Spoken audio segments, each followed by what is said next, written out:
Hi everybody, it's Mary Wanless here. It's great we've got so many of you here in so many different time zones. Thank you for getting out of bed, those of you that got out of bed, and staying up late, any of you if you're staying up late, and making time in your busy lives to get this to happen. But I'm sure, like me, you're all passionate about your horses and your riding, and so much wanting good information that can help you to do better. So I just need the double check that you can hear me okay. Yes, so that's coming on all right. So no, we've got everything technically well organized, we hope. All right, so this is our second webinar of the series, and it's called On the Bit in 3 Dimensions. And this is where we really look at how the rider influences the horse.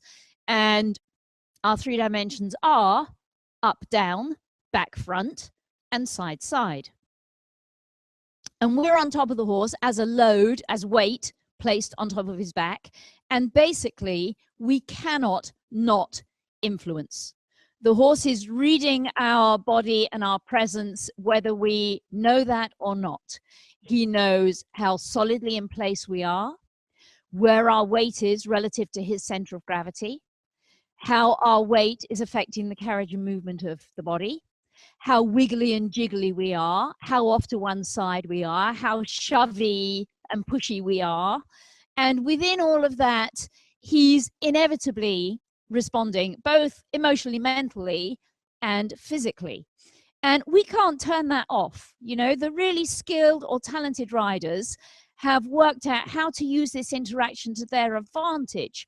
Although the problem is that they couldn't tell you in words how to do that. Whereas what we're aiming to do within this series is to give you the how-to information that is not available enough in the horse world, where our overriding tenet is either you've got talent or you haven't. And if you have, that's great. And if you haven't, well, hard luck. And there needs to be a way that we can make talent reproducible and learnable, so that skills can be learned and developed in bite-sized chunks, whatever your age, whatever your body type, whatever your aims with your riding, whether you just want to be a happy hack. And Millie is going to maybe look to some of you as if she's a talented rider, but I think the truth of the matter is that she's has been learning skills, is fortunate enough that her dad and I check in on her and, you know, regular intervals. And at this point in time, she has quite a lot of experience under her belt. So Millie, you walk on. So if we look at the plane of up, down, and back, front, so these idea of the 3 planes are kind of artificial, but it's a way we can think of it within our own minds to organize everything and understand how the rider-horse interaction works. So our question, which is addressing both up, down, and back, front, particular back, front, is if we took the pony out from under Millie by magic, how would she land on the riding arena? And I think the answer is on her feet in a martial arts posture. Okay.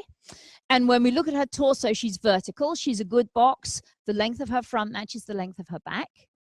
And she's doing a great job right now in having her elbows a little bit ahead of the side seams of her t-shirt and her hands out in front of her, making that straight line from the wrist to the elbow. And also look here at how much movement or how much stillness you see in her body, because that's going to be a difference compared to when we look at our less organized riders. So where do you see her move? There's a little bit of movement in her waist and probably a little bit more than there should be. When you look at her bum, you don't see her bum moving backwards, forwards on the saddle. It almost like it's glued onto the saddle. And the other question we could ask, and this I would say is very much a learned thing, is if her skin was a bag that's full of something, and I'm sorry about this question, Millie, what would she be full of? And she'd be full of something pretty solid. And she'd have a pretty good solid texture all the way from one end to the other. So I think I'm going to call what she'd be full of something along the lines of putty. You know, if you've worked putty a bit between your fingers, it has a little bit of give to it. It's not rock solid. So it's not like she's a box of sand. Kirsten, who you're looking at here now on the bay horse, has had 1 lesson with Peter. And Kirsten, what I'd like you to do actually is to go back to what were you doing? What would you have looked like before that lesson? Okay, so as we look at her here, would she land on her feet? And I think you'll see the answer is that her feet are ahead of her bum and her shoulders are behind her bum. And if you look at how weight is organized here, Millie had much more weight spread down through her thigh. Kirsten has more of her weight in her bum. Okay, so that was her starting point. And although her weight's in her bum, she's actually slightly hollow looking. So let's go to Chantal. Okay, and Chantal, you go back to what you would have done. Something along those lines. And your stirrups are shorter than they would have been, so you can't quite do the original version.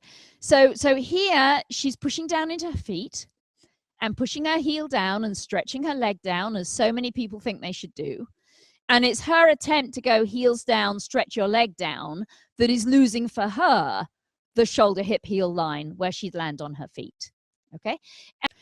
So her weight is centered mostly on his back here.